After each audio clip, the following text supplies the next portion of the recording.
Voilà, je salue d'abord donc la présence du préfet, parce qu'aujourd'hui, si vous savez, ça symbolise le premier lundi donc, du mois de janvier. On en a profité avec vraiment l'aide et le soutien des autorités administratives de la place. Donc, pour ne citer au commencement monsieur le préfet, qui a jugé nécessaire de nous accompagner quand même pour cette action de citoyenneté. Mais au-delà de ça, valoriser l'espace qui est venu naître à Dagana pour essayer d'apporter une touche symbolique, mais aussi une touche d'accompagnement à la population. Comme le préfet l'a dit, il y a tellement de services qui seront à l'abri de Dagana. Parce que si vous voyez un peu, c'est le projet du président de la République qui a initié dans les 46 départements le projet Sénégal Service. Et le Sénégal Service a pour objectif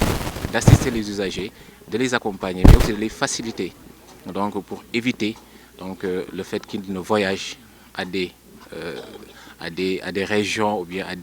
au niveau de la capitale pour essayer de chercher des papiers. Cela, le président a dit qu'il faut vraiment que c'est en année 2022 que cela cesse pour qu'on puisse accompagner les populations dans ces genres d'actes. Maintenant, si vous voyez un peu la symbolisation donc de poser des arbres, déjà quand on était venu, c'est un projet qu'on a trouvé sur place. Je vais citer aussi les partenaires qui nous ont accompagnés parce qu'aujourd'hui nous sommes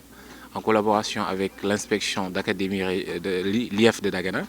qui sont présents avec donc l'école d'Aro Salam qui a chanté l'hymne national avec l'appui du préfet quand le préfet était là. Donc, il y a aussi le conseil communal de la jeunesse, mais parmi les partenaires aussi, il y a ce qu'on appelle FERA. C'est une entité donc de la mairie de Dagana qui sont présents dans cette manifestation. Il y a aussi l'UCG qui représente le ministère de l'Hygiène publique. Je peux dire que tout cela quand même a été donc, coordonné par monsieur le préfet qui nous a facilité notre travail parce que depuis notre existence sur Dagana, le préfet ne cesse de nous orienter vers l'objectif parce qu'aujourd'hui nous sommes présents pour assister la population, nous sommes présents pour faciliter la population, nous sommes présents aussi pour essayer d'apporter une touche à Dagana pour que les choses quand même s'améliorent et s'accentuent. Parce qu'on a remarqué que pour chercher un papier à Dagana, il va falloir aller jusqu'à Saint-Louis. Maintenant, avec la présence de Sénégal Service, cela est fini. Maintenant, tout peut se faire sur place et en bonne et due forme. Et encore une fois, je remercie la présence de la presse parce qu'on ne peut rien faire sans la presse. Et puisque aujourd'hui, on devrait faire une journée de levée du couleur, mais puisque le préfet a déjà assisté le lycée pour qu'il fasse donc la levée du couleur, donc c'était normal de symboliser donc le nettoiement dans l'espace et aux alentours, mais aussi poser des arbres pour essayer de sauver l'environnement. Parce qu'il est important de poser des actes comme ces gens, donc de poser des actes, de planter des arbres, de planter des fleurs, de planter donc des fruitiers, tout ça, ça participe à l'environnement. Et je pense que le préfet l'a compris. C'est la raison pour laquelle aujourd'hui, il nous a montré encore une fois que l'autorité administrative est présente à Dagana. Voilà, merci. Bi ngeen gisee tey taxawaay bi ñu am fi tey dañ koy santé déjà autorité Dagana yi en l'occurrence en particulier monsieur le préfet du département de Dagana parce que ba nu ñëwee ba léegi implanté Sénégal Service préfet bi toogul benn yoon parce que boo xoolee à chaque fois dafa mel ne sax fi mooy këram parce que mi ngi jàbbante di xool est-ce que réellement le projet là dañ ko war a piloter askan bi dañ ci war a gis seen bopp donc loolu dañ koy saluer bu ñu saluer loolu avant ñu yegg ci kii dañuy saluer la présence de la presse la présence donc de l'entité FERA bi nga xam ne mairie bu Dagana ñoo ko mettre en place di remercier aussi la présence de UCG donc ak le président conseil communal de Dagana l'inspection l'IF de Dagana aujourd'hui bu ngeen gisee xale yi tey ñoo accueillir monsieur le préfet ak donc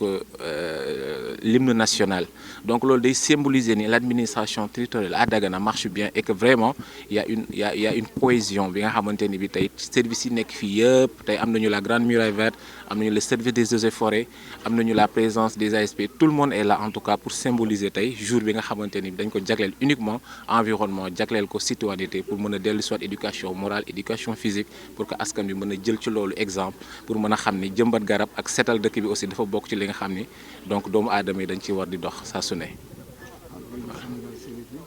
voilà Sénégal Service soo ko gisee comme ni ko préfet tënk na ko léegi ci waxam Sénégal Service le président de la République moo ko tas ci 46 départements yëpp pour wàññil coono askan wi nga xamante ni dañ daan jógee ci dëkk ak dëkk pour dem di wuti ay papiers donc il y a plus de 20 services qui ont démarré au niveau de l'espace Sénégal Service. waaye soo xoolee ci biir service yooyu benn moo ci démarré comme ndax ci phase projet bi lañ toll première phase projet bi la ñu toll boo xoolee pôle emploi bi présent na tax too xoolee tey ba ñu ubbee yàggul ni ko préfet waxee mais soo xoolee pôle bi abrité na tey au niveau de Dagana jeunes yu bëri ñëw nañu inscrire ñëw nañu wax si li ñu bëgg financement ñi ngi ciy dox ñu bëgg 3FPT accompagner leen seen formation ñu ngi ciy dox ñi nga xam ne dañu bëgg waa ANPEJ utal leen liggéey ci programme xëy ndaw bi nga xam ne président de la République teg na ko loolu aussi ñi ngi koy doxal soo xoolee comme ni ko aussi ni ngeen ko gisee boo xoolee sax tey pôle bi dañu nekk en déplacement sur les 11 communes yi nga xam ne tey ñu ngi wër di sensibiliser askan bi pour permettre askan boobu tey ñu mën a bénéficier ci li nga xam ne état du Sénégal moo ko mettre en place pour mën leen faciliter seen ëllëg donc ci looloo taxoon tey ñu symboliser même cette activité mën a ñaaxaale askan wi pour ñu xam ni Sénégal Service yi pour askan wi la pour ñëpp la amul xaaj ak seen képp ki nga xam ne am nga bëgg-bëgg war nga mën a ñëw di sa soxla fii te soo ñëwee di nga fekk ay agents yu compétents yu fi nekk yi nga xam ne daan la accueillir daan la dalal mais aussi daan la jox information yi nga xam ne moom ngay jël si loolu la waxoon tey ñu daje fii voilà. Action symbolique de plantation d'un arbre, mais qui témoigne d'une ambition très forte de participer à l'édification d'un Sénégal vert, d'un Sénégal où l'arbre retrouve tout son rôle et toute sa place. Je suis d'autant plus heureux que l'initiative est portée par le manager de l'espace Sénégal Service, qui est une nouvelle structure implantée à Dagana, comme elle l'est partout dans les 45 départements du pays, pour symboliser en fait l'ambition du chef de l'État de territorialiser les politiques publiques, donc de rendre le service public accessible pour assurer alors l'équité territoriale. Partout où il y a un Sénégalais, il doit trouver sur place les services publics dont il a besoin, donc pour satisfaire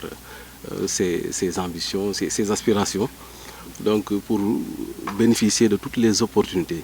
qu'offre la puissance publique. Donc c'est une initiative que je salue, que j'encourage. À travers la personne du manager, j'encourage l'ensemble du personnel de l'espace Sénégal Service, et en particulier le pôle emploi qui est abrité par cet espace Sénégal Service. Et j'en profite pour les féliciter pour le travail important abattu en si peu de temps. En l'espace de quelques semaines de fonctionnement, ils ont pu vulgariser en fait l'existence et les efforts et les services offerts au niveau de ce pôle emploi. Donc c'est l'occasion pour moi d'appeler toute la population, en particulier les cibles que sont les jeunes et les femmes, à s'approprier cette opportunité qui est là à leur porte, donc qui peut ouvrir de très belles perspectives en termes d'emploi, en termes de formation, en termes de financement des jeunes et des femmes. Donc vous aurez à terme ici au niveau de l'espace Sénégal Service de Dagana un ensemble de services publics allant. Aujourd'hui, le premier service implanté, c'est le pôle emploi. Demain, avec les conventions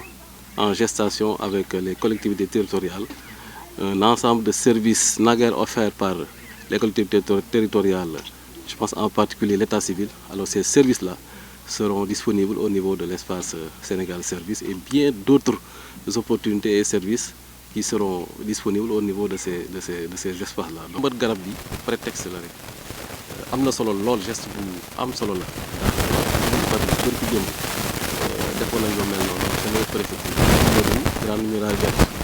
loolu li ñuy tegtale mooy garab dañ ko war a joxaat gëddëm fépp ci réew mi fépp fu mètre carré nekk rek war nañ faa mën a saxal garab parce que nit mënul dund sans garab te rawatina suñu département bi nga xam ni désert bi daf ñu jege donc war nañ koo gàttandu fexe ba fatt ko ba du avancer waxuma la avancer waaye forêt bi ci boppam la ñu bëgg mu avancer mu law ba suñu département bi bu ëllëgee mu mel ni département yu mel ni Ziguinchor Oussou yeeg yu demee noonu waaye li ma wax sànq mooy cérémonie bi prétexte la woon pour fësal benn jumtuwaay bu am solo bu nekk ci département bi mu tudd Espace Sénégal Service état du Sénégal jaarale ko ci ADIE moo ko amal ci 46 départements ci Sénégal yëpp ñun ñu am chance bu bokk ci nga xam ni dafa nekk bërëb boo xam ni da nga fi mën a amee ay services yu bëree bëri tey service bi ci njëkk mooy pôle emploi bërëb la boo xam ni dañ fa dajale ay services yu bëri tey ndaw bu bëgg financement mën nga ñëw Espace Sénégal Service nga bindu ndaw bu bëgg wala jigéen bu bëgg formation ndax am na kuréel gu tudd 3FPT nga xam ne day financer ay bons de formation ku ko yittewoot mën nga ñëw fii ci Espace Sénégal Service ku soxla xëy tamit mën nga ñëw bindu ci Sénégal Service donc lii prétexte la pour gën ko fësal naam am na liggéey am solo bu ci ndaw ñi di def coordonnateur technique bi ak yeneen ndaw yi fi représenté ANPEJ ak yeneen ñi ngi wër département bi yëpp di ñaax ndaw ñi ak jigéen ñi waaye lii dañuy may jaarale ko ci seen jumtuwaay yi yenn journalistes yi ngir gën koo yaatal ba ñëpp jot ci ñëpp xam ni jumtuwaay bu am solo boobu mi ngi fii dañ daan jéggaani Ndar wala Ndakaaru dañ leen ko indil ci seen buntu kër ko defee képp ku yittewoo lu demee noonu ñëwul gaaw nga bindu ginnaaw pôle emploi nga moo njëkk a ñëw bu soobee yàlla espace bii ci ay bés wala ay weer dina am yeneen service lu mel ni état civil tey boo bëggee kayitu juddu wala même casier judiciaire service yooyu yëpp am nañu yéene mu am fii soxlaatul ngay dem mairie wala tribunal wala feneen mën nga ko am fii sa buntu kër ci lu gaaw a gaaw te du am benn coono donc lii daal mooy Espace Sénégal Service maanaam service yu bëri lan dajale mu teewandoo ci benn bërëb mu yombal bu baax a baax yitte askan wi.